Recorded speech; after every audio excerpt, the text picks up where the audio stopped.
Hi welcome back to my channel. ఈరోజు కథ జత కలిసే 16వ భాగాన్ని వినేద్దాం. నోరు దగ్గర పెట్టుకొని మాట్లాడు సిద్ధు. ఎంత వస్తే అంత మాట్లాడడం చాలా ఈజీ. నేను కూడా నిన్ను చాలా మాట్లాడొచ్చు. అనకుండా ఎందుకు ఊరుకుంటున్నాను అనేది నీ విజ్ఞతకే వదిలేస్తున్నాను. ఎలా పెడితే అలా మాట్లాడితే నేను కామ్గా ఉంటానని మాత్రం ఎక్స్పెక్ట్ చేయకు సిద్ధు అంటూ కోపంగా చెప్పి కాల్ కట్ చేశాను. ఏమైంది Chitra? Why are you talking so rude to him అంది పూర్వి. నథింగ్ అని తనకి చెప్పి లేచి నా ప్లేస్లోకి వెళ్ళి కూర్చుని తల కిందికి బెండ్ చేసి బయటికి చూస్తున్నాను. తర్వాత సిద్ధు నుండి 4-5 ఫోన్లు వచ్చినా ఇగ్నోర్ చేసి ఇంటికి వెళ్ళేసరికి పెళ్లి హడావిడి స్టార్ట్ అయింది. ఒక్కొక్కరుగా చుట్టాలు ఇంటికి రావడం, గోధుమ రాట అని, హల్దీ అని, ఎంగేజ్మెంట్ అని, సంగీత్ అని, మెహందీ అని, మ్యూజికల్ నైట్ అని వరుసగా ఈవెంట్లు. మధ్యలో ఖాళీ లేదా అంటే ఉంది, కానీ నేనే కావాలని సిద్ధుకి ఫోన్ చేయలేదు. అసలు తను అన్న మాటలు రిజిస్టర్ చేసుకోవడానికే నాకు చాలా టైం పట్టింది. సిద్ధు అంటే నాకు ప్రేమే, కానీ దాని అర్థం తనేమన్నా నేను పడతానని కాదు కదా. అయినా ఒక్కసారి ఇలా గట్టిగా చెప్తేనే ఇంకొకసారి ఇలాంటి మాటలు తన నోటి నుండి రాకుండా ఉంటాయి అని నాకు నేనే అనుకుని కొన్ని రోజులు తనని దూరం పెడదామని అనుకున్నాను. అందుకే ఎన్నిసార్లు సిద్ధు ఫోన్ చేసినా మెసేజ్లు చేసినా రెస్పాండ్ అవ్వలేదు, నేను చేయలేదు. అన్ని ఈవెంట్స్కి రిషి వాళ్ళు లేరు, కానీ పెళ్ళికి మాత్రం వాళ్ళని ఉండమని ఫోర్స్ చేసింది అత్త. నేను కూడా, ఎందుకంటే వాళ్ళు లేని ఆ ఫంక్షన్ అంతా పరమ బోరింగ్ అనిపించాయి నాకు. నేను, బావ, అమ్మమ్మ ఒక మూల కూర్చొని చూడడం తప్ప ఏమీ పెద్దగా చేసింది లేదు. ఆ మాత్రం దానికి 4 రోజులు సెలవు వేస్ట్ చేశాను అని రిగ్రెట్ అయితే ఉంది నిండుగా. పొద్దున్నే గౌరీ పూజకి మీరెందుకు రెడీ అయ్యి ఎదురు సన్నాహం టైంకి వచ్చేయండి అని మాకు చెప్పింది. పెళ్లి వాళ్ళతో కారులో వెళ్ళిపోయింది అమ్మమ్మ. వరుసగా కార్లు అటు నుండి ఇటు షటిల్ సర్వీస్ చేస్తూ ఉండడంతో మేం కూడా శుభ్రంగా తలూపేశాం సరేనని. నేనేం చేస్తాను తన పెళ్లిలో, నాకు తనెవరో కూడా సరిగ్గా తెలియదు అన్నాడు రిషి. సిగ్గులేదు అలా చెప్పడానికి? 1 year నుండి ఇదే ఇంట్లో ఉంటున్నావు అని తన బ్యాగ్ మొత్తం ఓపెన్ చేసి చూస్తున్నా పెళ్ళికి వేసుకునే షర్టు కోసం. నా దగ్గర బట్టలు ఏం లేవు అని చెప్తున్నాను కదా అన్నాడు రిషి. నా షర్ట్ ఇస్తే వేసుకుంటావా? వెట్టకారం చేస్తున్నావా? మరి ఆ అబ్బాయిలకు కూడా బట్టల పట్టింపులేంటి? నవ్వుతారు ఎవరికైనా చెప్తే. బట్టల పట్టింపులు కాదు, సంహౌ నాకెందుకో రావాలని లేదు. నేను చెప్పనా వాడెందుకు రావాలి అనుకోవడం లేదో అన్నాడు రవి. అప్పట్లో ఆ రూప అక్క అంటే ఇతగాడికి లైట్ క్రష్ ఉండేదిలే, ఫీలింగ్స్ ఇంకా పోలేదేమో అన్నాడు రవి. నిజమా? రూప అక్క అంటే క్రషా? కళ్ళు పెద్దవి చేసి అడిగాను. అప్పట్లో, అయినా తన గురించి నాకేం తెలీదు, జస్ట్ చూస్తే ఒక క్రష్ ఫీలింగ్ అంతే. వీడికి చెప్పాను చూడు, తప్పు నాది. చూస్తే క్రష్ ఫీలింగ్ ఏంటి? షకల్ దేఖ్తో ప్యార్ నహీ హోతా, but what do love mean? Love is about falling for someone కదా. ఏమో నాకు తెలీదు. అయినా లవ్లో ఉన్న నువ్వు సింగిల్ సింతకాయ అయినా మావాన్ని ఇలా రిలేషన్షిప్ అడ్వైస్ అడగడం ఏమైనా బాగుందా? వెట్టకారంగా అడిగాడు రవి. కొంచెం ఎక్కువైనట్టు అనిపించడం లేదు? లేదుగా. అయినా నువ్వు మీ జిడ్డుతో ఎక్కువ మాట్లాడుతున్నట్టు కనిపించడం లేదు అన్నాడు రవి కళ్ళు పైకెత్తి చూస్తూ. పెళ్లి పనుల్లో బిజీగా ఉన్నాను. ఎవరు? నువ్వా? రవి, చాలు పద, హెయిర్ కట్ చేయించుకుని వద్దాం అన్నాడు రిషి. నాకు హెడ్ మసాజ్ కావాలి. నేను రావచ్చా సెలూన్కి? అది సెలూన్ కాదు, జస్ట్ బార్బర్ షాప్ అంతే. అందులో ఉండేది ఒక అంకుల్, ఆయన నాకు తెలిసి లేడీస్కి చేయడు అన్నాడు రిషి. కానీ నాకు చాలా తలనొప్పి వస్తుంది. అమ్మమ్మని నూనె రాయమంటే పెళ్ళి కదా తంతుంది అన్నాను మొహం అదో రకంగా పెట్టి. నేను చెయ్యనా? మసాజ్ చేస్తావా? బ్రైట్ స్మైల్ ఇచ్చి అడిగాను. అమ్మమ్మకి, మంజు అక్కకి చేసి అలవాటైంది, నీకు ట్రై చేద్దాం అన్నాడు రిషి. అమ్మమ్మ కళ్యాణ మండపంలో ఉంది, మనం మా రూమ్లో కూర్చుందాం. విండోస్ తీస్తే హాయిగా గాలిస్తుంది. మీ రూమ్ అయితే ఒక్క అన్నాను. రిషి తల మసాజ్ చేస్తుంటే నిద్ర ముంచుకొచ్చింది నాకు. ముందుకి వెనక్కి తులిపోతుంటే కాసేపు పడుకో, లేచి రెడీ అవదు, మేం కూడా వెళ్ళి హెయిర్ కట్ చేయించుకొని వస్తాం అన్నాడు రిషి. ఓకే అని డోర్ దగ్గరికి వేసుకుని శుభ్రంగా పడుకున్నాను నేను. కంటిన్యూగా పూర్వి నుండి ఫోన్లు వస్తుంటే ఎత్తి ఏమైంది అన్నాను కాస్త విసుగ్గా. అప్పుడే తలనొప్పి తగ్గి నిద్రపడుతుంది మరి నాకు. సిద్ధార్థ్ సూసైడ్ అటెంప్ట్ చేసుకున్నాడట, తనని 7 Hillsలో జాయిన్ చేశారట అని అదేదో రోబోలా చెప్పి ఫోన్ కట్ చేసింది. దిక్కున లేచి కూర్చున్నాను నేను. ఏం మాట్లాడుతున్నావు పూర్వి అంటున్న నా మాటలు ఇంకా కంప్లీట్ అవ్వలేదు. అప్పుడే చూశాను తను ఫోన్ కట్ చేసేయడం. అసలు ఏం జరుగుతుంది అని వెంటనే సిద్ధు ఫోన్కి కాల్ చేశాను. తను ఎత్తడం లేదు. కంగారు ఎక్కువైపోతుంటే ఏం చేయాలో తెలియలేదు నాకు. అంతలోనే అమ్మమ్మ నుండి ఫోన్. ఎక్కడున్నావు అంటూ. పడుకొని ఇప్పుడే లేచానమ్మా అన్నాను. పడుకోవడం ఏంటి పండు, త్వరగా రెడీ అయ్యిరా, ఎదురు సన్నాహాలు మొదలవుతున్నాయి అని అక్కడున్న కోలాహలం మధ్యలో చెప్పింది అమ్మమ్మ.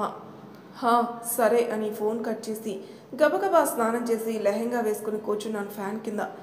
వెళ్దామా అని డోర్ కొట్టాడు రిషి. హా వస్తున్నాను అని డోర్ ఓపెన్ చేయగాని వింతగా నా వైపే చూస్తూ ఇంకా రెడీ అవ్వలేదు అన్నాడు. వాళ్ళందరూ రెడీ అయిపోయారు మరి, మీరు వెళ్తారా, నేను నెక్స్ట్ వస్తాను అన్నాను రిషి వైపు చూస్తూ. ఇల్లంతా ఖాళీ అవుతుంది మేం వెళ్తే, నీ ఒక్కరితి కోసం అతను మళ్ళీ వస్తాడా అన్నాడు రిషి. అడ్రస్ చెప్పండి, నేను ఆటోలో వస్తాను అన్నాను. అడ్రస్ చెప్పమంటే చెప్తాను, బట్ అది సిటీ లోపల కాదు, కొంచెం అవుట్స్కట్స్ వెళ్ళాలి, మేబీ అక్కడికి ఊబర్ అవి ఉండకపోవచ్చు అన్నాడు రిషి. అప్పటికే టెన్షన్కి నాకు కళ్ళల్లో నీళ్లు తిరిగేస్తుంటే నువ్వు ఉంటావా నాతో ప్లీజ్ అని అడిగాను రిషిని. నేను ఎప్పుడూ ఉంటాను, బట్ ఏమైనా అర్జెంటా, రవి వాళ్ళని కూడా ఉండమని చెప్పనా, అందరం కలిసి కాస్త లేటుగానే వెళ్దాం అన్నాడు రిషి. ఆహా నువ్వు ఒక్కడవే ఉండు చాలు, దానికి నువ్వెందుకు ఏడవడం, నేను ఉంటాను, గివ్ మీ 5 minutes, నేను వెళ్ళి వాళ్ళకి ఏదో ఒకటి చెప్పి పంపించేసి వస్తాను అన్నాడు రిషి. నేను వెంటనే నా బ్యాగ్ తీసుకుని యాక్సెసరీస్ అన్నిటినీ లోపల పెట్టేసి ఇంకా జుట్టు తడిగానే ఉందని క్లిప్పు పెట్టుకుని కూర్చున్నాను రూమ్లో. వాళ్ళు కారులో వెళ్ళిపోయారు. కాసేపు ఆగాక మనం వెళ్దాం అన్నాడు రిషి. లేదు, మనం 7 Hills హాస్పిటల్కి వెళ్ళాలి, నన్ను తీసుకుని వెళ్తావా అన్నాను. 7 Hills హాస్పిటల్కా? సిద్ధు సూసైడ్ అటెంప్ట్ చేశాడట, తనని ఆ హాస్పిటల్లో అడ్మిట్ చేశారట, కన్నీళ్ళు ఉబికి వస్తుంటే ఏడుస్తూ చెప్పాను. అది సరే, ఆ మ్యాటర్ నీకెవరు చెప్పారు అన్నాడు రిషి. మా క్లాస్మేట్ పూర్వి అని, నా పక్కనే ఉంటుంది కదా ఎప్పుడు, పోనీటైల్ వేసుకుంటుంది అన్నాను. నేను ఎప్పుడూ చూడలేదే, తనకెవరు చెప్పారట అన్నాడు రిషి. ఏంటి రిషి ఊరికే క్వశ్చన్లు వేస్తున్నావు, అక్కడ సిద్ధు హాస్పిటల్లో ఉంటే అసహనంగా అడిగాను. ఓకే అంటే లైక్ తన హాస్పిటల్లో ఉంటే ఈ అమ్మాయికి ఎలా తెలిసిందని క్యాజువల్గా అడిగాను. ఏ పేరెంట్స్ కూడా ఫోన్ చేసి మా అబ్బాయి సూసైడ్ అటెంప్ట్ చేశాడని చెప్పరు కదా అన్నాడు రిషి. అక్కడికి వెళ్తే అవన్నీ తెలుస్తాయి కదా, ప్లీజ్ నన్ను తీసుకెళ్తావా, ఈ ఇంటరాగేషన్ని ఆపి అన్నాను. హా పద అన్నాడు రిషి. మేమిద్దరం ఆటోలో మారి 7 Hills హాస్పిటల్ దగ్గరికి చేరుకోగానే రిషిని చూస్తే సిద్ధు మెంటల్ ఎక్కిపోతాడని తెలిసి అడిగాను, నువ్వు ఇక్కడే ఉంటావా, నేను 5 minutesలో వచ్చేస్తానని. నువ్వేమైనా అన్సేఫ్గా ఫీల్ అయితే వెంటనే నాకు కాల్ చేయి, నేను ఇక్కడే ఉంటాను, డోంట్ వర్రీ అన్నాడు రిషి. నేను హర్రీలో ఉన్నానుగా, తన మాటలు సరిగ్గా పట్టించుకోలేదు. హా ఓకే అని గబగబా మీదకెక్కుతున్నాను. రిసెప్షన్లోకి వెళ్ళి అడిగాను, సిద్ధార్థ్ అని ఎవరైనా అడ్మిట్ అయ్యారా అని. ఏజ్ అన్నారు. 18 అన్నాను. నో, సిద్ధార్థ్ అని ఎవరూ అడ్మిట్ అవ్వలేదు అంది ఆవిడ. వాట్ అంటూ నా ఫోన్ తీసి పూర్వీకి కాల్ చేసేలోపే సిద్ధు నుండి కాల్ వచ్చింది నాకు. హలో, ఫస్ట్ రింగ్లోని ఎత్తేసి వెంటనే ఆత్రంగా చెప్పేశాను. 2nd floorలో ఉన్నావు చిత్ర, ఐఆమ్ అట్ 4th floor అన్నాడు సిద్ధార్థ్. 1 minute వస్తున్నాను అని గబగబా లిఫ్ట్లోకి వెళ్ళి 4th ప్రెస్ చేసి నించున్నాను. 4th floorలో లిఫ్ట్ ఆగింది, కానీ అది టెర్రస్. ఇక్కడికి రమ్మన్నాడేంటి అని ఆలోచిస్తూ తనకి ఫోన్ చేసేలోపే చేయి పట్టుకుని ముందుకు లాగాడు సిద్ధార్థ్. నువ్వు బాగానే ఉన్నావు కదా, మరి సూసైడ్ అంటూ ఏదో చెప్పింది పూర్వి, అలా చెప్పకపోతే నువ్వు రావు కదా, నీకేమైనా పిచ్చెక్కిందా సిద్ధు, నేను లిటరలీ పిచ్చి దానిలా మా ఇంట్లో పెళ్లి జరుగుతుంటే అది వదిలేసి ఆటోలు మారుకుంటూ నీకేదో అయిపోయిందని నీకోసం వస్తే నువ్వు నా మీద ప్రాన్స్ ప్లే చేస్తున్నావు, నీకు ఇది ఏమైనా కరెక్ట్ అనిపిస్తుందా? ఛే, అయినా తను చెప్పగానే ఎగురుకుంటూ వచ్చాను చూడు, తప్పు నాది అని వెనక్కి తిరిగి లిఫ్ట్లోకి వెళ్ళబోతుంటే నువ్వు ఇప్పుడు వెళ్ళిపోతే నేను నిజంగానే దూకేస్తాను చిత్ర అన్నాడు సిద్ధు. బెదిరిస్తున్నావా? నువ్వు వెళితే జరగబోయేది గుర్తు చేస్తున్నాను. అయినా అసలు ఏం చేస్తున్నావు సిద్ధు, ఎందుకని ఇలా బిహేవ్ చేస్తున్నావు? ఒక్క క్షణం నేను రిషి ఏదేదో అంటూ చండాలంగా మాట్లాడు, ఇంకొక క్షణమే ఇలా బిహేవ్ చేస్తున్నావు. నేను నిజంగా రిషితో కలిసి ఒక రూమ్లో ఉండేదాన్ని అయితే నా మీద నీకంతా అనుమానం ఉన్నప్పుడు నన్ను ఇంకా ఎందుకు ఇలా బెదిరిస్తున్నావు? కళ్ళల్లో నీళ్లు తిరిగిపోతుంటే తుడుచుకుంటూ అడిగాను. బా, నేను కోపంలో ఉన్నప్పుడు అలా మాట్లాడతానని నీకు తెలుసు కదా అన్నాడు సిద్ధు. కోపంలో నేను కూడా నిన్ను ఏదైనా మాట అనేసి తర్వాత ఇలా చెప్తే ఊరుకుంటావా సిద్ధు? సో నీకు ఇప్పుడు ఏం కావాలి చెప్పు? Should I say sorry? నాకు నీ సారీ వద్దు, నీ అపాలజీ వద్దు, ఇంకొకసారి నాతో ఇలా ప్రాంక్స్ చేయొద్దు. నాకు ఈ సూసైడ్ అన్నా చావు అన్నా భయం సిద్ధు, నేను నీలా వాటిని జోక్గా తీసుకోలేను ప్లీజ్ అని తనకి చెప్పి వెళ్ళిపోతుంటే, నేనేం జోక్ చేయలేదు చిత్ర అని వాటర్ హెడ్ ఉన్న మీదికి నిచ్చెనతో ఎక్కేస్తున్నాడు సిద్ధు.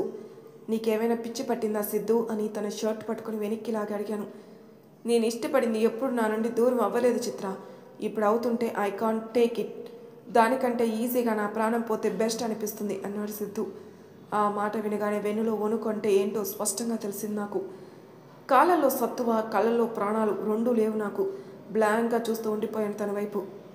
నిజం, నేను మా ఇంట్లో సింగిల్ చైల్డ్. నాకు కావాల్సినవి అన్నీ ఎప్పుడు అడిగినా దానికంటే ముందే మా పేరెంట్స్ నా ముందు పెట్టేవారు. కాబట్టి కావాల్సినవి తెచ్చుకోవడం నాకు అలవాటైపోయింది. ఐ లవ్డ్ యువర్ ఇన్నోసెన్స్ చిత్ర. నేను నిన్ను తప్ప ఇంకెవరిని లవ్ చేయలేను.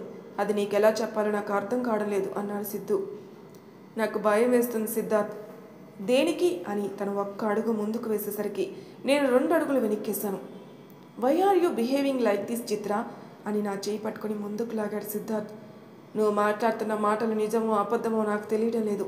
నాకు ఏమీ తెలియకుండానే ఏదేదో జరుగుతున్న ఫీలింగ్ వస్తుంది. ప్లీజ్ కొన్ని రోజులు నన్ను ఒంటరిగా వదిలేయి అన్నాను చాలా భయంగా. కొన్ని రోజులు ఒంటరిగా వదిలేయి అంటే దాని అర్థం ఏంటి అని పట్టుకున్న చేతిని ఇంకాస్త బిగిస్తూ అడిగాడు. నాకు చెయ్యి నొప్పేస్తుంది ప్లీజ్ వదిలేయి అన్నాను చెయ్యి విదిలించుకుంటూ.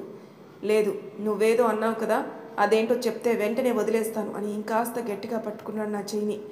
ప్లీజ్ సిద్ధు, నాకు చాలా నొప్పేస్తుంది వదిలేయి అని ఏడుస్తుంటే, ఇప్పుడు చెప్పు వదిలేస్తావా అని అడిగాడు గట్టిగా. లేదు లేదు భయంగా తలూపాను. అయితే మనం రిలేషన్షిప్లో ఉన్నట్టే కదా? నేనెప్పుడు ఫోన్ చేసినా వెంటనే ఎత్తుతాను కంగారుగా చెప్పాను. గుడ్ అని చెయ్యి సరళించి, ఏంటి లెహెంగా వేసుకుని శేఖర్ కమ్ముల హీరోయిన్ లాగా రెడీ అయ్యి వెళ్తున్నావు ఎక్కడికి అని చాలా క్యాజువల్గా అడిగాడు సిద్ధార్థ్. మా అక్క పెళ్ళి అని చెప్పాను కదా అక్కడికి. నీతో పాటు ఎవరో వచ్చినట్టున్నారు కదా. తను గట్టిగా పట్టుకోవడం వల్ల ఎర్రగా అయిపోయిన నా చేతి మీద చిన్నగా ఊదుతూ అడిగాను. రిషి. ఎవరు? కళ్ళు చిట్లించి అడిగాడు. నాకు ఈ అడ్రస్సు, ఆ కళ్యాణ మండపం అడ్రస్సు తెలీదని నాకు తోడుగా వచ్చాడు కంగారుగా చెప్పాను. ఈసారి ఎప్పుడు ఇలా నడుం కనిపించే బట్టలు వేసుకోకు అని నా వైపు ఎగాదిగా చూస్తూ చెప్పి, కాల్ చేస్తాను లిఫ్ట్ చేయి అన్నాడు. వెళ్ళిక అన్నాడు సిద్ధార్థ్. ఆ క్షణం ఎంత త్వరగా హాస్పిటల్ నుండి బయటికి వెళ్తానో అనిపించింది. గబగబా లిఫ్ట్ ఎక్కేసి గ్రౌండ్ ఫ్లోర్కి వెళ్ళిపోయాను నేను. బయటే నించునున్నాడు రిషి. తనని చూడగానే ఒక కంఫర్ట్ అండ్ సెక్యూరిటీ ఫీలింగ్ వచ్చింది. తన దగ్గరుంటే నన్ను ఎవరు ఏమీ చేయలేరని ధీమా. త్వరగా నడుచుకుంటూ రిషి ముందుకెళ్ళాను. ఎలా ఉంది తనకి అన్నాడు రిషి. బాగున్నాడు. సూసైడ్ కాదట. ఎవరో సరిగ్గా ఇన్ఫర్మేషన్ ఇవ్వలేదు పూర్వీకి. జస్ట్ మైల్డ్ ఫుడ్ పాయిజన్ అట. బాగానే ఉన్నాడు అన్నాను. ఓకే వెళ్దాం అయితే. Do you have to do anything else అన్నాడు రిషి. లేదు వెళ్దాం అన్నాను. నేను క్యాబ్ మాట్లాడాను, తక్కిపోయి అడిగాడు. క్యాబ్లో వెళ్ళిపోదాంలే అన్నాడు రిషి. ఓకే అన్నాను. అసలు తనేం చెప్తున్నాడో వినే స్టేజ్లో నేను లేను కదా. ఎంత త్వరగా హాస్పిటల్ దగ్గరలో నుండి అయినా బయటికి వెళ్ళిపోదామా అన్నట్లుంది నాకు.